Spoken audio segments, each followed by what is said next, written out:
Hello everyone, मैं मिथुन सिंह स्वागत करता हूं आप सभी का। आशा करता हूं आप सभी बहुत अच्छे होंगे। पहले मैं आप लोगों को बता दूं, नीचे कमेंट करके आपको 4 सवालों का जवाब देना है। पहला सवाल ये है कि कल्हन के द्वारा जो राज तरंगनी लिखी गई थी ना, वो किस विषय पे लिखी गई थी, उसका विषय बताना है आपको। क्या वो बुद्ध की शिक्षा पर था, संगीत पे था, चिकित्सा पे था, या कश्मीर के राजाओं के बारे में था। ठीक है। दूसरा क्वेश्चन ये है, इंदिरा अ बायोग्राफी, ये पुस्तक जो है किसके द्वारा लिखी गई है। इंदिरा अ बायोग्राफी एक बुक का नाम है। आपको उसके राइटर का नाम लिखना है। सोनिया गांधी, आर के धवन, करण सिंह या फिर जयकर ने। नीचे कमेंट करके बताइएगा। तीसरा सवाल अब मैं पूछता हूं, देखिए बहुत इंपॉर्टेंट सवाल है। मीनाक्षी मंदिर कहाँ पे स्थित है। जी हाँ, मीनाक्षी मंदिर कहाँ पे स्थित है, इसका नीचे कमेंट सेक्शन में जवाब देना है आपको। मदुरई में, महाबलीपुरम में, मैसूर में या रामेश्वरम में। अगला सवाल है आखिरी सवाल। जी हाँ, x⁻0 की वैल्यू क्या होती है। नीचे चारों सवालों का नाम जो है सीरियल वाइज आप दोगे, आंसर जरूर कीजिएगा ताकि आपको भी आइडिया लगे कि आप कितने तैयार हो बिहार के एग्जाम के लिए। नहीं पता है तो चारों सवालों का आंसर गूगल से ढूंढिए और फिर आंसर लिखिए। ऐसे करने से क्या होगा, आप लॉन्ग टर्म तक ये चार सवाल जो है एटलीस्ट नहीं भूलोगे। पहला सवाल देख लीजिए, बोरोबुदुर का प्रसिद्ध बौद्ध मंदिर। देखिए, बौद्ध धर्म को आप बिल्कुल डीपली पढ़ जाइए। अगर मैं क्रिंज भाषा में बोलूँ, बिल्कुल बेकार वाली भाषा में, तो घोंट कर पी जाओ आप बौद्ध धर्म को। जो भी बौद्ध धर्म से सवाल पूछे जाते हैं वो जरूर आप पढ़ लीजिए। अब देखिए, बोरोबुदुर का जो प्रसिद्ध मंदिर है वो कहाँ स्थित है। तो देखिए, बौद्ध धर्म जो है अशोक के समय भी जो है विदेशों में फैलाया गया था। विदेश आप कैसे बोल सकते हो, उस समय तो खैर बाउंड्री वगैरह उतनी बॉर्डर वगैरह नहीं थी। खैर, चाइना में, श्रीलंका में, इंडोनेशिया में, सिंगापुर में बहुत ऐसे जगह है जहाँ पे बौद्ध धर्म का प्रचार प्रसार हुआ है। और इसी में एक नाम है क्या, इंडोनेशिया, जहाँ पे बौद्ध का प्रसिद्ध मंदिर आपको मिलेगा। यानी कि बी ऑप्शन क्या है, बिल्कुल करेक्ट है। चलिए आगे बढ़ते हैं अगले प्रश्न की ओर। यूनानी चिकित्सा विज्ञान का जनक किसे मानते थे। यानी कि चिकित्सा विज्ञान का जनक किसे कहा जाता है। यूनानी चिकित्सा विज्ञान की बात हो रही है यहाँ पे। तो देखिए, हिपोक्रेटस, यानी कि इसका ऑप्शन क्या होगा, सी राइट हो जाएगा। हिपोक्रेटस को यूनानी चिकित्सा विज्ञान का जनक मानते थे। चलिए आगे बढ़ेंगे अगले प्रश्न की ओर। मराठा प्रशासन में प्रधानमंत्री को क्या कहा जाता था। देखिए, मराठा प्रशासन की बात हो रही है और आपको पता होना चाहिए कि मराठा ने ना नीचे जो साउथ वाला एरिया है, महाराष्ट्र, पुणे, इन सारे जगहों को कैप्चर करके रखा था। और मुगल साम्राज्य जो, देखिए इंडिया का मैप अगर आप देखोगे तो उसमें जो है मराठा दिल्ली और जो पूरा नॉर्थ इंडिया है, यूपी वगैरह, बिहार वगैरह, यहाँ पे उनका शासन चल रहा था। लेकिन साउथ को मराठा साम्राज्य ने कैप्चर करके रखा था। मराठा प्रशासन में प्रधानमंत्री को पेशवा कहा जाता था। आपने शायद वो 2 मूवी आई थी ना रणवीर सिंह की, वो अगर आपने देखा होगा तो आपको पता होगा। एक तो कौन सी मूवी थी, मैं खुद ही भूल गया। खैर आगे अगर याद आता है तो मैं बता दूंगा। खैर मूवी देखने का समय नहीं है, जानकारी जुटाने का समय आ गया है अब। कोणार्क में किस देवता का प्रसिद्ध मंदिर है। कोणार्क में कृष्ण भगवान का मंदिर नहीं है, राम का भी मंदिर नहीं है, शिव का भी नहीं है। सूर्य देवता जो हैं उनका प्रसिद्ध मंदिर आपको कोणार्क में मिलेगा। ऑप्शन सी आपका राइट आंसर होगा। चलिए आगे बढ़ते हैं अगले प्रश्न की ओर। मगध साम्राज्य की प्रारंभिक राजधानी कहाँ थी। अब आपको बताना है, मगध की जो पहले राजधानी हुआ करती थी सबसे पहले, वो कौन थी। पाटलिपुत्रा, आम्रपाली, राजगिरी या फिर चंपा। तो देखिए, पाटलिपुत्रा भी रह चुकी है, लेकिन सबसे पहले जो है राजगिरी, जो कि प्रारंभिक यहाँ से पूछ लिया गया है। क्वेश्चन को ध्यान से पढ़ना, क्वेश्चन अब घुमा फिरा के आपको देखने को मिलेगा। ये तो बहुत पहले का क्वेश्चन है, इजी वाला क्वेश्चन था ये। निम्नलिखित में से कौन सी बौद्ध धर्म की शाखा नहीं है। देख लो, बौद्ध धर्म से एक और क्वेश्चन। हीनयान बौद्ध धर्म का शाखा है, महायान, वज्रयान, तीनों जो हैं बौद्ध धर्म की शाखाएं हैं। लेकिन तंत्रयान नाम का कोई भी जो है यहाँ पे शाखा बौद्ध धर्म में आपको नहीं मिलेगा। यानी कि ऑप्शन डी क्या होगा, करेक्ट हो जाएगा। चलिए आगे बढ़ेंगे क्वेश्चन नंबर 7 की ओर। किसने कहा था मनुष्य स्वतंत्र पैदा होता है लेकिन वह सर्वत्र बंधनों में बंधा रहता है। शायद शादी के बारे में यहाँ पे बोला जा रहा है। खैर कोई बात नहीं, मजाक कर रहा था। मनुष्य स्वतंत्र पैदा होता है लेकिन वह सर्वत्र यानी कि हमेशा बंधनों से घिरा रहता है, बंधा रहता है। ऐसा किसने कहा था। पेन ने कहा था नहीं, वाल्टेयर ने कहा था नहीं, मॉन्टेस्क्यू ने कहा था नहीं, रूसो ने कहा था। रूसो आपको पता होगा, आपने शायद बीएड या डीएलएड करा है तो रूसो के बारे में आपने जरूर पढ़ा होगा, है ना। ये एक शिक्षा जो है साइकोलॉजिस्ट थे, शिक्षाविद भी थे। चलिए आगे बढ़ेंगे अगले क्वेश्चन की ओर। त्यागराजा क्या करते थे। राजनीतिक थे, वैज्ञानिक थे, संगीतज्ञ थे या डांसर थे, नर्तक जिसे बोला जाता है। तो ऑप्शन डी सही है, ये डांस किया करते थे। ये क्या करते थे, डांस किया करते थे। ठीक है, चलिए आगे बढ़ते हैं अगले क्वेश्चन की ओर। बुद्ध ने अपनी शिक्षा कहाँ दी। बुद्ध ने अपनी शिक्षा कहाँ दी? तो सबसे पहले जो शिक्षा गौतम बुद्ध के द्वारा दी गई थी वो उस जगह का नाम क्या है? सारनाथ। कहाँ है? सारनाथ पे इन्होंने जो है सबसे पहले शिक्षा दी थी, यानी कि ऑप्शन सी आपका क्या होगा? करेक्ट हो जाएगा। चलिए आगे बढ़ते हैं अगले प्रश्न की ओर। जय हिंद ये जो पद है सबसे पहले किसने अपनाया, किसने कहा जय हिंद? जय हिंद के बारे में चंद्रशेखर आज़ाद ने नहीं कहा था, अब्दुल कलाम आज़ाद भी नहीं कहा था, जवाहरलाल नेहरू ने कहा था आराम हराम है, आराम हराम है। सुभाष चंद्र बोस ने कहा था जय हिंद। और सुभाष चंद्र बोस के द्वारा एक जो पॉपुलर नारा है जो हम सभी जानते हैं, नीचे कमेंट करके वो नारा के बारे में आप लोग बताइएगा। ठीक है, उम्मीद करता हूँ आप लोग नीचे कमेंट जरूर कीजिएगा। 1857 का विद्रोह कहाँ से शुरू हुआ था? 1857 का विद्रोह दिल्ली से नहीं, झांसी से नहीं, कानपुर से नहीं, बल्कि मेरठ से शुरू हुआ था, यानी कि डी क्या होगा? करेक्ट हो जाएगा। और एक जो चर्चित व्यक्ति है 1857 के क्रांति में जहाँ से सैनिकों के द्वारा जो विद्रोह किया गया था उसमें मंगल पांडे का नाम बहुत ही प्रचलित है। मैं बहुत सारा फिल्में देखा करता हूँ तो उनमें मंगल पांडे आमिर खान के द्वारा एक मूवी है, वो भी आप देख सकते हो रेफरेंस के लिए, बट अभी मूवी नहीं देखना है। ठीक है, आगे बढ़ेंगे। हर्ष के समय या फिर हर्ष के बारे में जानकारी किस रचना से मिलती है, यानी कि कौन सी एक रचना की गई थी जिसमें आपको राजा हर्ष के बारे में जानकारी मिलती है? कलहन के द्वारा जो रचना की गई थी, बाणभट्ट के द्वारा, एक्चुअली यहाँ पे बाणभट्ट है, खैर कोई बात नहीं, भवभूति या भारवी। तो इसका जो राइट आंसर होगा वो होगा बाणभट्ट। यहाँ पे पूरा नाम नहीं लिखा हुआ है, मैं पूरा नाम लिख देता हूँ, आप लोग नोट करोगे तो लिख दीजिएगा ऑप्शन बी। बाणभट्ट को बाण भी कहा जाता था शॉर्ट में, वो होता है ना गांव घरों में आपके, एक्चुअली अगर मैं थोड़ा सा इंग्लिश मीडियम में बोलूँ, साउंड करूँ, तो इसका आंसर वो बोलते हैं ना पेट नेम। घर का नाम क्या है आपका? घर का नाम आपका गोलू मोलू होगा, स्कूल में बहुत ही सिंघानिया टाइप का नाम होगा। खैर कोई बात नहीं, आगे बढ़ेंगे। नटराज की प्रसिद्ध कांस्य मूर्ति किसका उदाहरण है? नटराज की प्रसिद्ध कांस्य मूर्ति जो है मौर्य कला का उदाहरण है, गुप्त कला का, गंधर्व का या चोल का? तो इसका राइट आंसर होगा चोल कला का जो है नटराज प्रसिद्ध कांस्य मूर्ति है। नटराज की फोटो भी आपने देख रखी होगी। इसका राइट आंसर क्या होगा? चोल कला। चलिए आगे बढ़ते हैं। 1857 के विद्रोह के समय भारत का गवर्नर जनरल कौन था? बहुत ही इंपॉर्टेंट क्वेश्चन। आपको पता है आपके सिलेबस में भारतीय राष्ट्रीय आंदोलन है, तो 1857 के समय विद्रोह जो हो रहा था उस समय के भारत के गवर्नर जनरल का नाम क्या था? तो इसका राइट आंसर क्या हो जाएगा? कैनिंग। उस समय के जो लॉर्ड कैनिंग यहाँ के गवर्नर जनरल थे। सबसे ऊंचा बौद्ध स्तूप कहाँ पर है? कहाँ पे वो स्थित है? बोरोबुदुर में, सांची में, सारनाथ में या वैशाली में? तो देखिए इसका जो सही आंसर है वो हो जाएगा सांची, और शायद सांची जो है आपको भोपाल में या फिर मध्य प्रदेश में मिलेगा। 20 का राइट आंसर होगा। चलिए आगे बढ़ते हैं।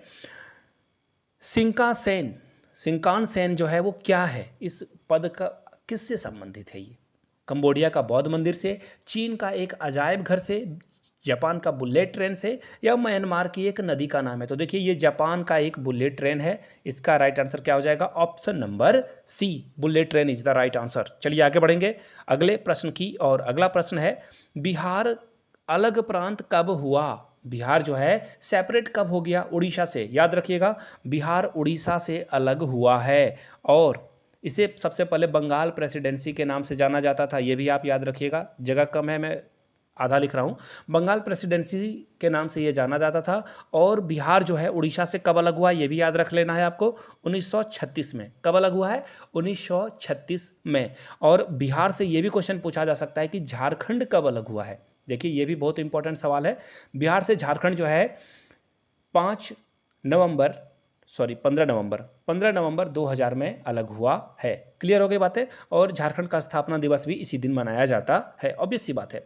किसने कहा था तुम मुझे खून दो मैं तुम्हें आज़ादी दूंगा? ये सवाल मैंने पूछा था। इसका राइट आंसर है सुभाष चंद्र बोस, जिन्हें नेताजी के नाम से हम लोग जानते हैं। उन्हें जो है नेताजी के नाम से भी जाना जाता है।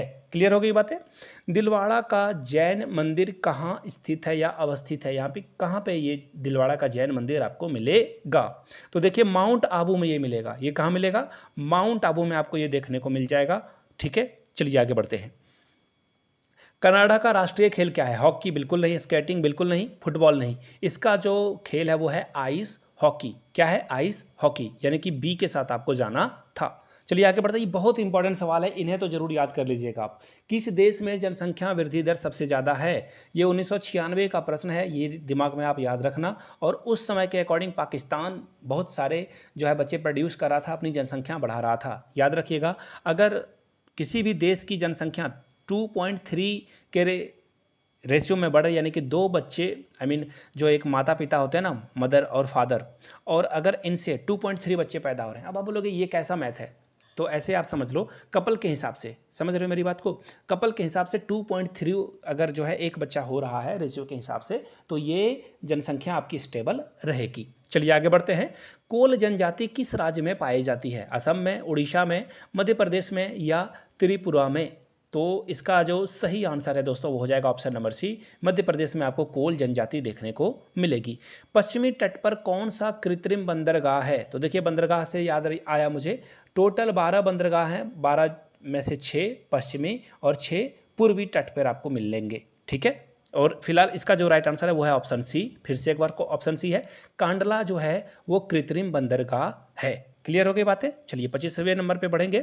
कांगो घाटी किस तरह की जलवायु प्रदेश में है? कांगो घाटी के बारे में पूछा जा रहा है आपसे, तो इसका राइट आंसर फिर से एक बार सी होगा, भूमध्य सागरीय। जो इसकी जो कांगो घाटी की जलवायु है वो भूमध्य सागरीय है, ऑप्शन सी के साथ आपको जाना था। हम लोग जाएंगे क्वेश्चन नंबर 26 की ओर। अल्युमिनियम का अयस्क का नाम लिमोनाइट, फेरस ऑक्साइड, साइरेराइड या फिर बॉक्साइड है? तो इसका आंसर सही होगा ऑप्शन नंबर डी, बॉक्साइड जो है एल्युमिनियम का अयस्क है।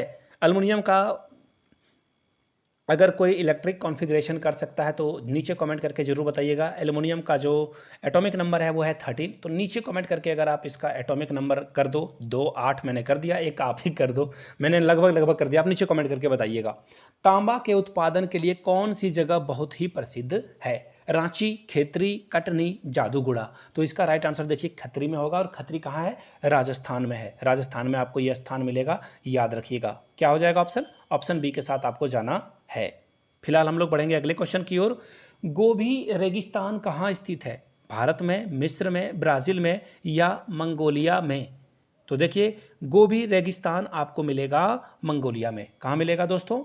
मंगोलिया। ऑप्शन डी के साथ आपको जाना है। किस अयस्क में लौह धातु की मात्रा अधिक पाई जाती है? तो इसका जो राइट आंसर है वो क्या है? हेमेटाइट में, मैग्नेटाइट में, साइडेराइड में या लिमोनाइट में? तो इसका जो करेक्ट आंसर है दोस्तों वो हो जाएगा हेमेटाइट, ऑप्शन ए के साथ आपको जाना है। क्लियर हो गई बातें। आगे देखिए, मांस के लिए पशुपालन में कौन सा देश अग्रणीय है? अर्जेंटीना, ईरान, भारत या अफगानिस्तान? तो देखिए अर्जेंटीना सबसे ज़्यादा जो है मीट जो है प्रोड्यूस करता है, ए इसका राइट आंसर हो जाएगा। किस देश में खनिज तेल ऊंचे पहाड़ों को खोद कर निकाला जाता है? ऊंचे पहाड़ को खोद के ये खनिज तेल निकाल रहे हैं। कुवैत में, सऊदी, भारत में, ये क्या है? सऊदी अरेबिया होना चाहिए था यहाँ पे, रोमानिया या फिर अरब कंट्री में ये किया जाता है। तो इसका राइट आंसर क्या हो जाएगा? रोमानिया में बड़े बड़े पहाड़ों को खोद के खनिज तेल निकाला जाता है। विश्व की सबसे बड़ी झील, बहुत ही अच्छा सवाल है, और मैं आपको इसके बारे में कुछ और चीज़ें बताऊंगा, कुछ एक्स्ट्रा चीज़ें भी बता दूंगा।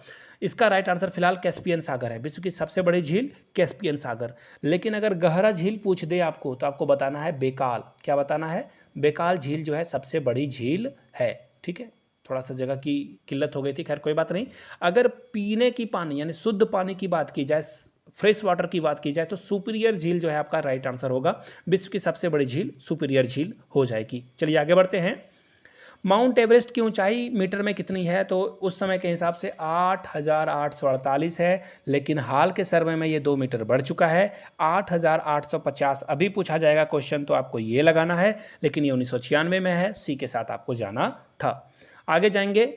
कांग्रेडिक पावर परियोजना कहाँ पर स्थित है? आपको बताना है उस जगह का नाम। महाराष्ट्र में, आंध्र प्रदेश, कर्नाटका या फिर केरल? तो इसका राइट आंसर क्या हो जाएगा? कर्नाटका में आपको मिलेगा कांग्रेडिक्स पावर परियोजना। चलिए आगे बढ़ेंगे। हीराकुंड बांध किस नदी पर स्थित है? हीराकुंड बांध आपको मिलेगी महानदी पे, उड़ीसा में है ये, ऑप्शन डी इसका राइट आंसर है। ये भी पूछा जा सकता है, याद रखिएगा। ओंगस जनजाति कहाँ की है? बिहार की है, मध्य प्रदेश की है, अंडमान निकोबार की है या नागालैंड की है? तो सी इसका राइट आंसर होगा। अंडमान और निकोबार में आपको ओंगस जनजाति मिलेगी। आगे बढ़ेंगे। भारत के किस राज्य की सीमा सबसे अधिक राज्यों से जुड़ी है? तो उस समय के अकॉर्डिंग इसका आंसर मध्य प्रदेश है। मध्य प्रदेश सबसे ज़्यादा राज्यों के साथ सीमा साझा करता है। नीचे कमेंट करके बताइएगा कितने राज्यों के साथ। उलान बटोर किस देश की राजधानी है? देखो कितना ही टेढ़ा प्रश्न आपसे पूछा जाएगा। राइट आंसर मंगोलिया होगा। मंगोलिया के बारे में आपने पढ़ा, अभी बौद्ध मंदिर के बारे में पढ़ा है ना। पहाड़ किसे कहेंगे? किस भूखंड की औसत ऊंचाई को पहाड़ मान लिया जाएगा? 300 मीटर, 600 मीटर, 900 मीटर या 1200 मीटर? तो करेक्ट आंसर दोस्तों यहाँ पे आपका क्या हो जाएगा? ऑप्शन सी, 900 मीटर को पहाड़ मान लिया जाता है। कॉफ़ी का सबसे बड़ा उत्पादक देश कौन सा है? कॉफ़ी का सबसे बड़ा उत्पादक देश भारत है, क्यूबा है, अर्जेंटीना है या ब्राज़ील है? तो इसका राइट आंसर क्या हो जाएगा दोस्तों? ब्राज़ील। ऑप्शन डी के साथ आपको जाना है। कहाँ, किसके साथ? डी के साथ। हम लोग आगे जाएंगे। सतलज नदी का स्रोत कहाँ है? सतलज नदी का स्रोत कहाँ पर है, ये आपको बताना था। तो देखिए, तिब्बत में सतलज नदी का स्रोत आपको मिलेगा। Option A is the right answer. चलिए आगे बढ़ेंगे। कौन सा टाइगर रिजर्व उद्यान नहीं है? टाइगर रिजर्व जो है उद्यान नहीं है। नीलगिरी का जो टाइगर रिजर्व है वो उद्यान नहीं है। डी इसका राइट आंसर होगा। आगे चलते हैं। भारत के राष्ट्रपति के लिए न्यूनतम उम्र सीमा कितनी होनी चाहिए? 35 साल न्यूनतम सीमा होनी चाहिए। आप लोग कमेंट करके बताओगे भारत के राष्ट्रपति की सैलरी, वेतन कितना है? नीचे कमेंट करके बताइए। ये भी क्वेश्चन एग्जाम में पूछा जा सकता है। आगे बढ़ेंगे। लोकसभा में राष्ट्रपति द्वारा मनोनीत किए जाने वाले एंग्लो इंडियन की संख्या कितनी होती है? तो 2 होती है शायद। मुझे एक बार आप जीके करके देख लेना, गूगल करके देख लेना। अब शायद ये एंग्लो इंडियन को जो राष्ट्रपति द्वारा मनोनीत किया जाता है इसे हटा दिया गया है। 545 सदस्य पहले के अकॉर्डिंग होते थे, 543 चुने जाते थे और 2 जो है यहाँ से मनोनीत हो जाते थे। आगे देखिए, भारतीय संविधान के किस अनुच्छेद के अंतर्गत जम्मू और कश्मीर को विशेष राज्य का दर्जा दिया गया है? तो 370 है, लेकिन अब 370 को हटा दिया गया है, 35A को हटा दिया गया है। राइट आंसर आपका क्या हो जाएगा? Option D. फिलहाल के लिए आप इतना ही समझ लो। भारतीय संविधान में नागरिकों के मूल कर्तव्यों के अंतर्गत क्या सम्मिलित नहीं है? सार्वजनिक संपत्ति की रक्षा करना सही है, भारत में सार्वभौमिकता, एकता, अखंडता को बढ़ाना सही है, धर्मनिरपेक्षता को बढ़ावा देना सही है, हिंसा का परित्याग करना, ऐसा कुछ भी बातें लिखी नहीं गई है मूल कर्तव्यों में। 20 का राइट आंसर हो जाएगा। आगे बढ़ेंगे। निम्नलिखित में से किसकी कमी से रक्तहीनता होती है? आयरन कहाँ है भैया? यहाँ है। और आयरन जो है महिलाओं में खास करके जब वो प्रेग्नेंट होती है या फिर आम तौर पर ऐसे में भी जो है, जो टीन एज होता है जहाँ पे बच्चों को बच्चियों को जो है आयरन की कमी हो जाती है। इसका राइट आंसर डी हो जाएगा। क्लियर है? आगे बढ़ते हैं। सबसे कड़ा पदार्थ क्या है? हीरा। क्या है सबसे कड़ा पदार्थ? हीरा। 20 का राइट आंसर हो जाएगा। ठीक है।